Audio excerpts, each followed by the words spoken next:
Skin के अंदर से स्किन निकाली जाए तो बहुत चुभेगा, वो भी इतनी नाजुक जगह से। तो उसमें मम्मी कैंसर पॉजिटिव निकल गई और वो बड़ा शॉकिंग सा हो गया हमारे लिए। खाना भी नहीं खा पा रही थी और वीकनेस बहुत ज़्यादा होने लगी थी। TLC होती है एक, तो वो दोनों डाउन हो गए।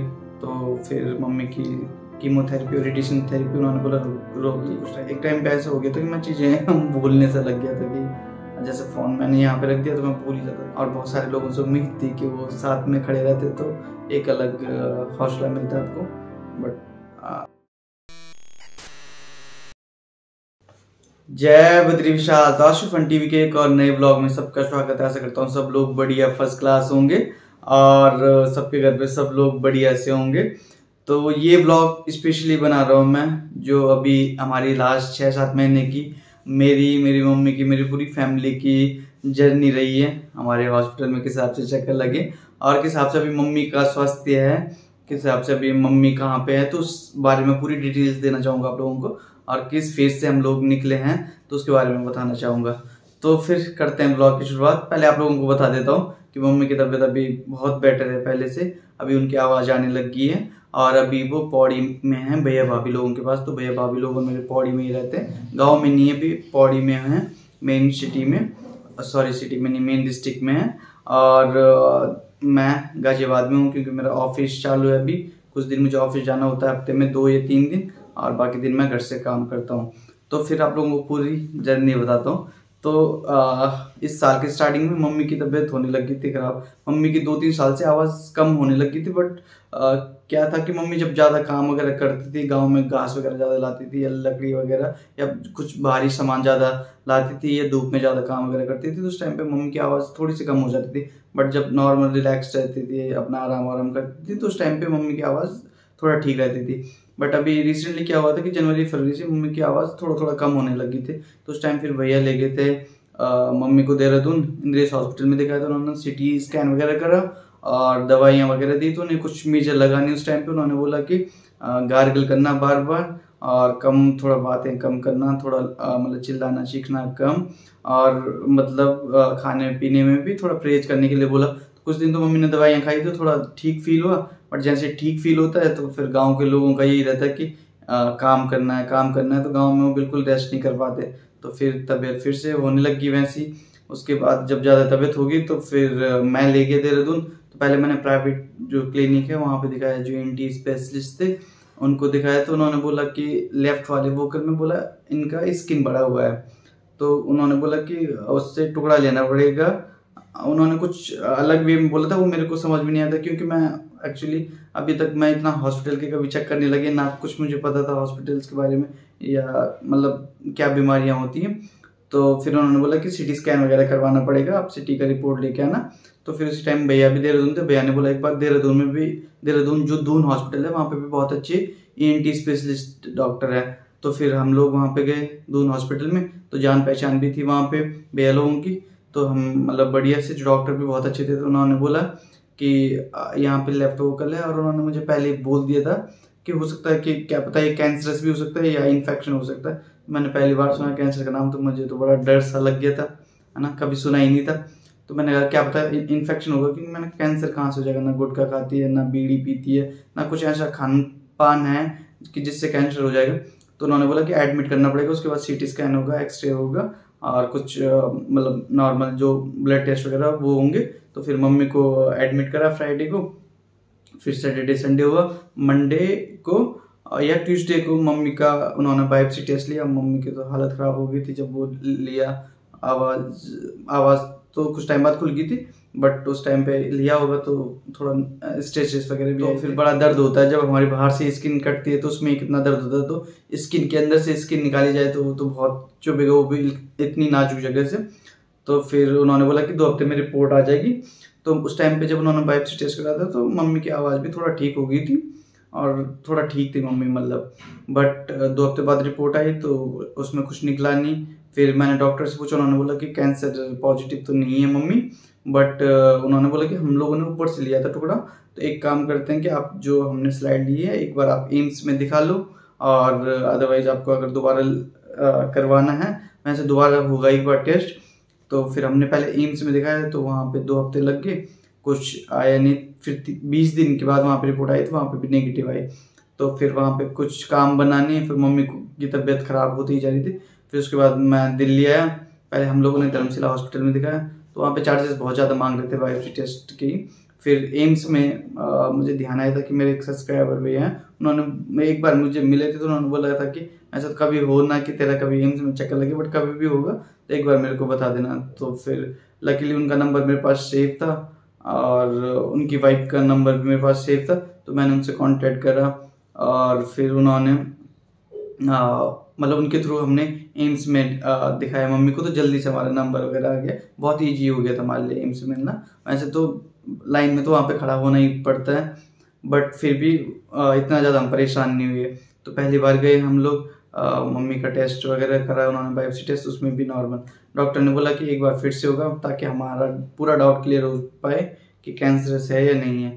तो फिर दोबारा करा। फिर जिस दिन बायोप्सी टेस्ट होना था अगले दिन, उसके पहले दिन हम पूरा दिन मेरा हॉस्पिटल में चक्कर इधर से उधर भगाते रहे, क्योंकि मम्मी का कुछ मतलब कुछ ब्लड सैंपल्स में कुछ चीज़ में कमी आ रही थी, जिसकी वजह से बायोप्सी टेस्ट के लिए डिले कर रहे थे। बट डॉक्टर बोल रहे थे कि इतना मेजर नहीं है, बट एक जगह से जो डॉक्टर थे वो अप्रूवल नहीं दे रहे थे। बट फाइनली थक हार के 12-1 बजे रात को अप्रूवल आ गया। तो फिर वहीं पे हमें बेड मिला था, वहीं पे सोए। फिर अगले दिन मम्मी का बायोप्सी टेस्ट हुआ एंड फिर उसके 2 हफ्ते बाद फिर से रिपोर्ट आई, तो उसमें मम्मी कैंसर पॉजिटिव निकल गई। और वो बड़ा शॉकिंग सा हो गया हमारे लिए। मतलब उस टाइम पे अब समझ भी नहीं आ रहा था कि क्या करें, है ना, कि मतलब कैंसर पॉजिटिव आ गई मम्मी और अब कैसे ट्रीटमेंट करे। तो बहन ने बोला कि कोई बात नहीं, जो वहाँ पे एम्स वाले बहन है, एक बार कह रहे मैं डॉक्टर से बात करता हूँ। तो वहाँ पे डॉक्टर से बात करें तो उन्होंने बोला कि इनिशियल स्टेज है। उन्होंने मुझे मम्मी को वहीं पे दे, और फिर मैं ज़्यादा बात भी नहीं कर सकता। तो फिर मैंने बाद में पूछा उनसे, उन्होंने बोला इनिशियल स्टेज है, एक बार आप मंडे को आ जाइएगा कैंसर वार्ड में। तो कैंसर वार्ड में गए तो वहाँ पे इतनी भीड़, आप मतलब खड़ा भी नहीं हो सकते, मतलब एक आदमी के खड़े होने की जगह भी नहीं थी वहाँ पे। बट मतलब उन्होंने, जो डॉक्टर थे, उन्होंने लिखा हुआ था, तो इस वजह से हमारा नंबर आ गया। तो उन्होंने बोला कि अभी तो शायद 7-8 तारीख थी, तो उन्होंने बोला 29 को आपको फिर से आना पड़ेगा ओपीडी में, जो कैंसर ओपीडी है वहाँ पे। और फिर वहाँ से आपको डॉक्टर देखेंगे, पूरा जो पेशेंट है उनका टेस्ट करेंगे और उसके बाद बताएंगे कितनी थेरेपी होनी है और कितने टाइम बाद वो कितना टाइम लगेगा नंबर आने में। तो डॉक्टर ने मुझे पहले बोला था कि इससे बढ़िया तुम प्राइवेट में करा लो, जल्दी हो जाएगा। और मम्मी की तबीयत खराब होती ही जा रही थी। तो फिर उसके बाद हम लोग फिर से गए वापस से धर्मशिला हॉस्पिटल में। वहाँ पे डॉक्टर कनिका हैं, बहुत अच्छी, बहुत स्वीट है। तो पहले उन पे दिखाया तो उन्होंने बताया कि कोई इशू नहीं है, इनिशियल स्टेज है। उन्होंने बोला कि 35 रेडिएशन थेरेपी होगी एंड 7 कीमोथेरेपी होगी। लकीली मेरे पास हेल्थ कार्ड था, मम्मी का वैसे आयुष्मान कार्ड था, बट वो सिर्फ उत्तराखंड और यूपी में मतलब एप्लीकेबल है, बट दिल्ली में नहीं है। तो मेरा हेल्थ कार्ड था, उसमें मैंने अपने मतलब पेरेंट्स को भी ऐड करा था, मम्मी को। तो मम्मी उसमें मतलब फॉल कर रही थी। और जो मेरा हेल्थ कार्ड था उसमें जो कैंसर डिसीज़ है वो भी कवर होता है, जो chemotherapy, radiation therapy.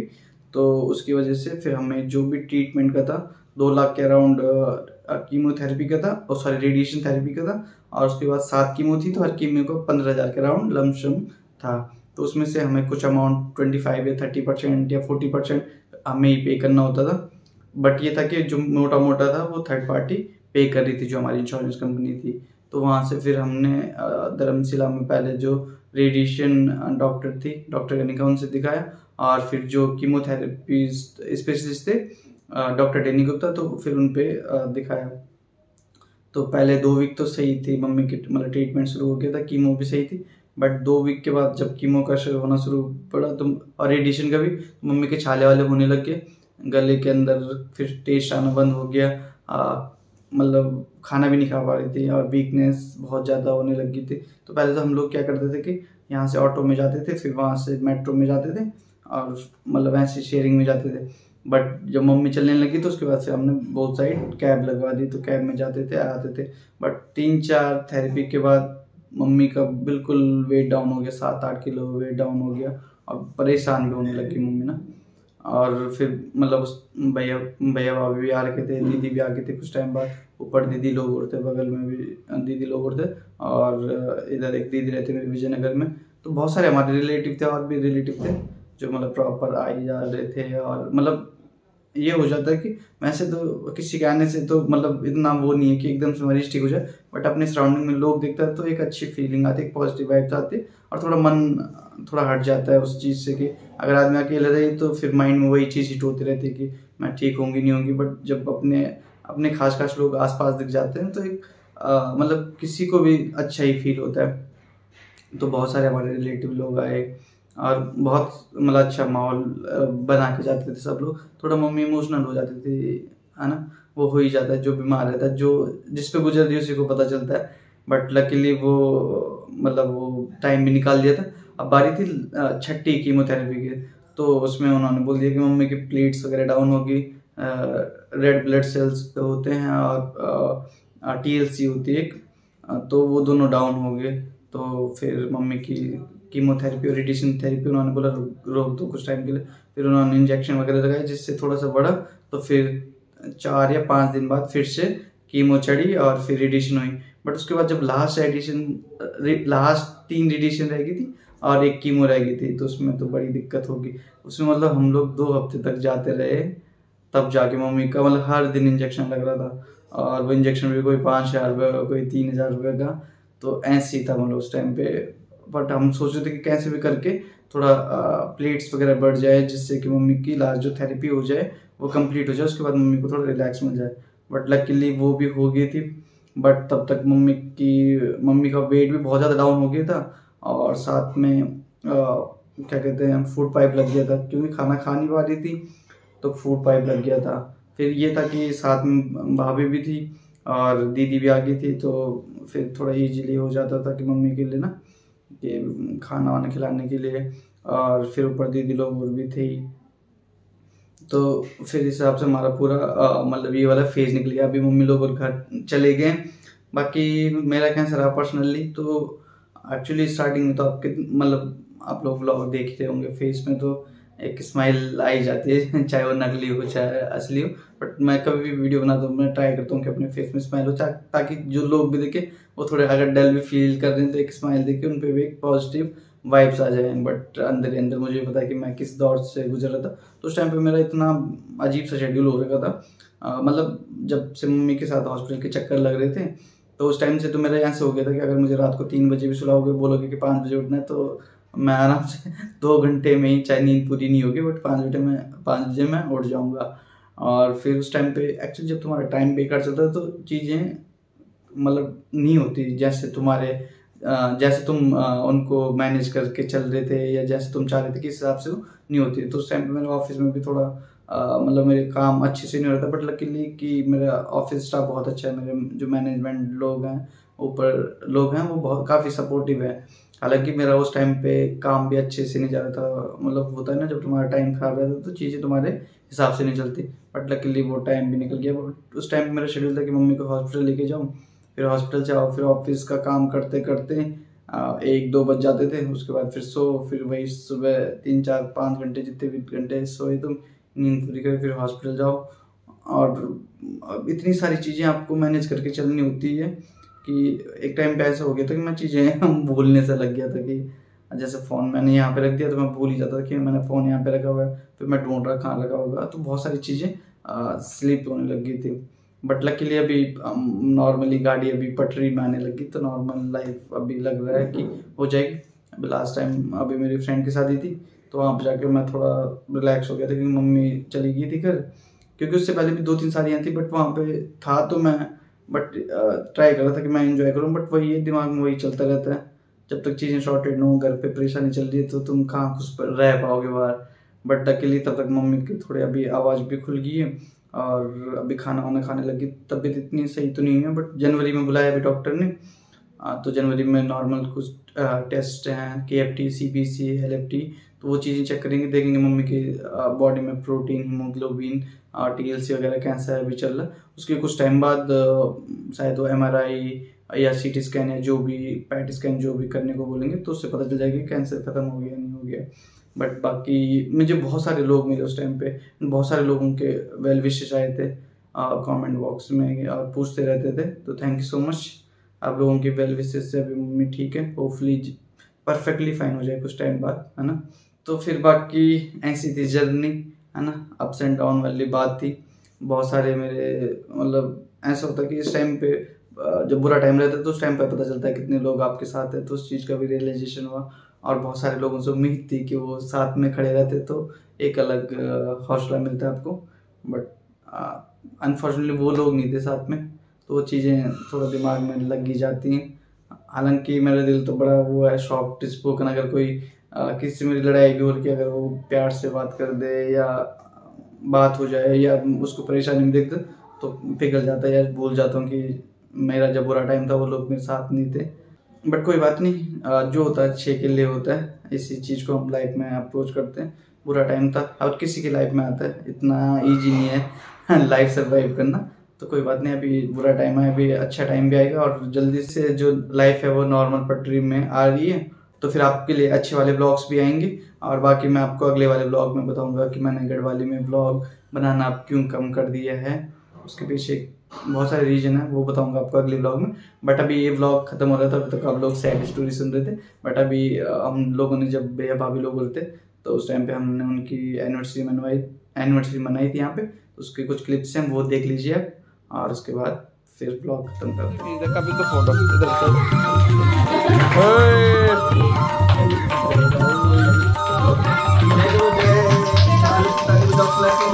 clapping very good. Happy anniversary to you. Happy anniversary to you. इसको साइड में रोने वाले बैज कुछ बोलना चाहोगे आप? मी पूछो चार जो दी थी कदा साल हुई मुंडे जल्द 4 साल 4 साल है। 4 साल में हालत खराब हो गया। 4 साल में कैसे चलेगी फिर आगे गाड़ी? इसके लिए तो 16 साल हुई है 4 का स्क्वायर। किसको हो गया? हमारी दीदी को हो गए झेलते झेलते कि आपको? मेरे को वो तो दुनिया दिख रही है ना, कौन किसको झेल रहा है। कजन झूला बोरी भी लेना झुंड बढ़ाए फिर वन में यार कजे कुछ ही नहीं करो। देखो ना अभी हम मॉडल कजन फिर बोटा बढ़ाया सुबह यार कमर पीड़ा हुआ यार बोटा बड़ा। अभी हम जो मॉडल तो जो वन स्टोर कॉमन स्टोर जो हम मतलब मीडियम हमारे ले रहे वहाँ बटर कुछ नहीं लेना, एकदम पैंट डालो ना और बटा सीधा।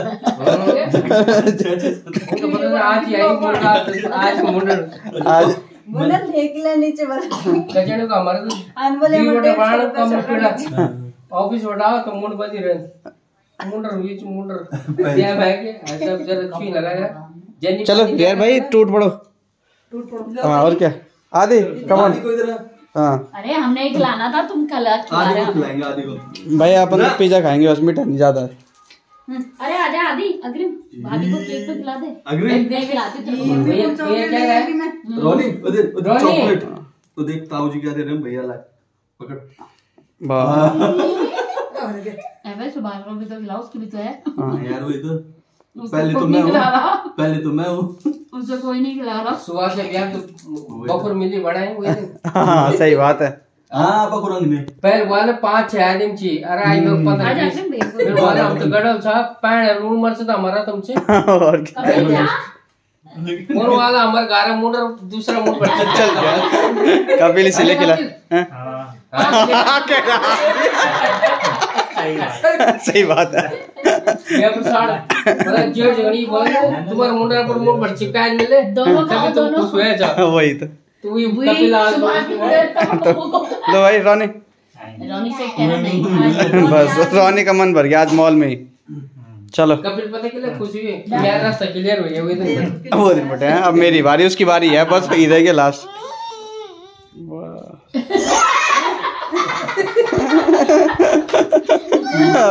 तो फिर आप लोगों ने वो क्लिप्स देख ली होंगी, वो क्लिप्स आप लोगों का है वो की अच्छी लगी होंगी। बाकी ये ब्लॉग अच्छा लगा होगा तो आप लोग लाइक कर सकते हो, कमेंट करके जरूर बताना आप लोग उस टाइम पे क्या फील कर रहे थे मेरे लिए जब मैं उस दौर से गुजर रहा था, मेरी फैमिली उस दौर से गुजर रही थी। और उस टाइम पे बहुत सारे लोगों के मैसेजेस का कमेंट्स का रिप्लाई नहीं कर पा रहा था क्योंकि मेंटली मैं ही खुश मतलब ठीक स्थिति में नहीं था, बात करने का मन नहीं करता था, तो I am sorry for that. और बस अभी आ रहा हूँ नॉर्मल पटरी पे, तो बहुत अच्छे अच्छे ब्लॉग आएंगे। बाकी आप लोग शेयर कर सकते हो मेरी स्टोरी अगर आप लोगों को अच्छी लगी होगी। बाकी लोगों तक बताने के लिए कि किस दौर से गुजर रहा था मैं उस टाइम पे और किस हिसाब से हम लोग बाहर निकले उस दौर से। तो फिर अब इस ब्लॉग को यहीं पे ख़त्म करते हैं। ब्लॉग अच्छा लगा हो तो लाइक कमेंट जरूर करिएगा। आजकल आप लोग कमेंट नहीं करते, और शेयर जरूर करिएगा ये वीडियो, ताकि कुछ लोग थोड़ा पॉजिटिव अप्रोच लेके चल सके लाइफ में और थोड़ा मोटिवेट हो सके। मिलते हैं आप लोगों को अगले ब्लॉग में। तब तक जय बद्री विशाल, जय देवभूमि, जय उत्तराखंड, जय मां भुवनेश्वरी। कभी तो तुम्हारी में फूले तेरी आँखों को आज जानी हो से